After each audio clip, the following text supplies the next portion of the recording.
ಮಂಗಳೂರು ವಿಧಾನಸಭಾ ಕ್ಷೇತ್ರದ ಸೋಮೇಶ್ವರ ಪುರಸಭಾ ವ್ಯಾಪ್ತಿಯಲ್ಲಿ ಭಾರೀ ಮಳೆಗೆ ಉಂಟಾಗಿರುವಂತಹ ಕಡಲ್ಕೊರೆತ ಪ್ರದೇಶಗಳಿಗೆ ಬಿಜೆಪಿ ದಕ್ಷಿಣ ಕನ್ನಡ ಜಿಲ್ಲಾಧ್ಯಕ್ಷರಾಗಿರುವಂತಹ ಶ್ರೀ ಸತೀಶ್ ಕುಂಪಲ ಅವರ ನೇತೃತ್ವದಲ್ಲಿ ಬಿಜೆಪಿ ಮಂಗಳೂರು ಮಂಡಲದ ಅಧ್ಯಕ್ಷರಾದ ಶ್ರೀ ಜಗದೀಶ್ ಶಾಲ್ವಕುವೇತ ಬೈಲ ಹಾಗೂ ಪದಾಧಿಕಾರಿಗಳ ತಂಡ ಭೇಟಿಯನ್ನ ನೀಡಿತು. ತನ್ನ ಕಾಲು ಶತಮಾನದ ರಾಜಕೀಯ ಜೀವನದಲ್ಲಿ ಆಡಳಿತಾರೂಢ ಸರ್ಕಾರದಲ್ಲಿ ಸಚಿವರಾಗಿಯೂ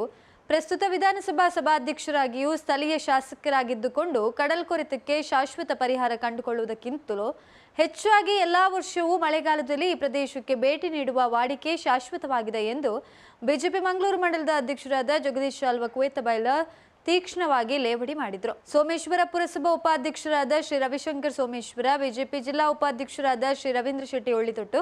ಮಂಡಲ ಉಪಾಧ್ಯಕ್ಷರಾದ ಶ್ರೀ ಸುರೇಶ್ ಆಲ್ವಾ, ಶ್ರೀಮತಿ ಸುಮನಾ ಹರೀಶ್ ಶೆಟ್ಟಿ, ಮಂಡಲ ಪ್ರಧಾನ ಕಾರ್ಯದರ್ಶಿ ಶ್ರೀ ದಯಾನಂದ ತೊಕ್ಕೊಟ್ಟು, ಮಂಡಲ ಕಾರ್ಯದರ್ಶಿಗಳಾದ ಶ್ರೀ ಕಿಶೋರ್ ಸಂತೋಷ್ ನಗರ, ಶ್ರೀಮತಿ ಸುಮಲತಾ ಕೊನಾಜೆ, ಶ್ರೀಮತಿ ಸುರೇಖಾ ರಾಣಿಪುರ, ಶ್ರೀ ಜೀವನ್ ಕುಮಾರ್ ತೊಕ್ಕೊಟ್ಟು, ಮಂಡಲ ಸಾಮಾಜಿಕ ಜಾಲತಾಣದ ಸಂಚಾಲಕ ಪ್ರಹ್ಲಾದ್ ಕುಮಾರ್ ಇಂತಾಜೆ ಜೊತೆಗಿದ್ರು.